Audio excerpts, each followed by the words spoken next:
In an unassuming strip of shops in Merrimack, New Hampshire, you will find Crémeux French Patisserie.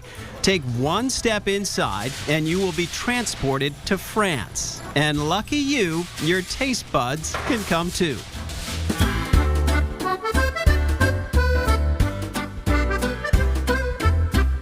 This is our butter croissant. Basically what I'm doing right now is I'm trimming it. Our chocolates are from France, our butter is from France. Everything is of the highest quality. Alexandre Waddell grew up visiting his grandmother's kitchen, acclimating his taste buds to authentic French flavors at an early age, before heading to Paris to study pastry while still in his teens. I spent a year over there. I was studying at L'École Ferrandi for 9 months, and then I did a 3-month internship over there. Well, everything I learned over there was something I had never done in my life. It was something I had never seen in my life. And when I was learning those things, it really drew me in because everything was completely new, the techniques and the tastes and the smells and everything.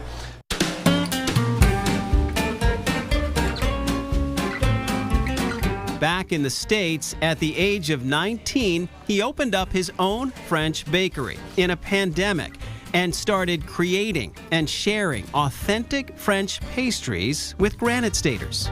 Every day is different. You know, I mean, we'll laminate croissants every day, that's a given. We'll mix baguettes every day, that can be counted in. But as for like special orders, how sales were in Brookline and things like that, you don't know until the last minute. And it's something that always keeps you on your toes. This is our chocolate eclair, pretty chewy outer crust. Nice and smooth inner custard, and then something light up top to finish it off. I think balance just leads to, you know, good flavors no matter what you do. Now, the 22-year-old has people driving hours to taste his treats. The reviews have been so good, he and his business partner, who happens to be his French mother, have opened up a second location in Brookline, Mass. The way I view my pastries is less is more.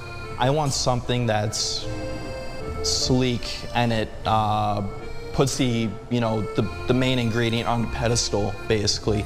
It tells you what it is. And I try and capture that aesthetic with all my pastries. Alex works long hours, starting his mornings in the kitchen at 2 a.m. I don't really love getting up early in the morning. I can kind of tolerate it, you know, with a few cups of coffee. But what I love about pastry is kind of like the finesse. Precision leads to precise products, which, you know, are nice to look at, nice to eat. That's Alex's secret to success. Authentic pastries made with precision, passion, and butter. Lots of butter.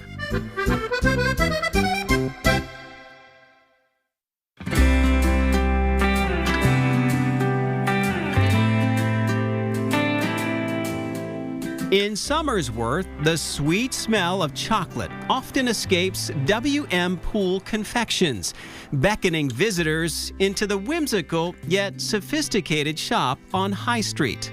I think chocolate's a really good gift to give any time of the year, especially for Valentine's, because it is a signal of love, of course.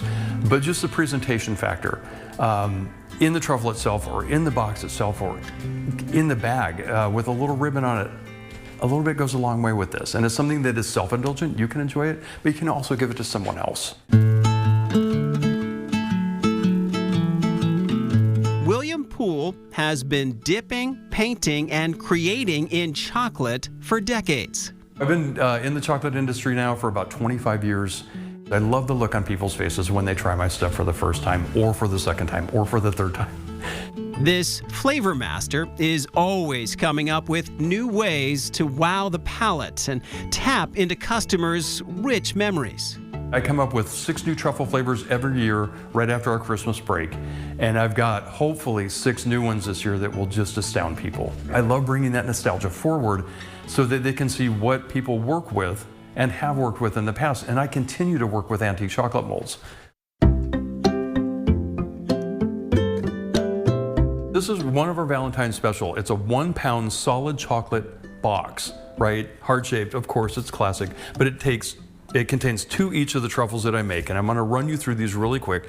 I have an Egyptian chamomile with local honey, our Death in the Afternoon truffle, which is based on Ernest Hemingway's favorite cocktail, which is a combination of absinthe and champagne.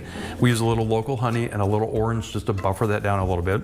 Our Bananas Foster truffle. We have Molotov pineapple, which is one of the neatest flavor combinations. It's heat meets sweet.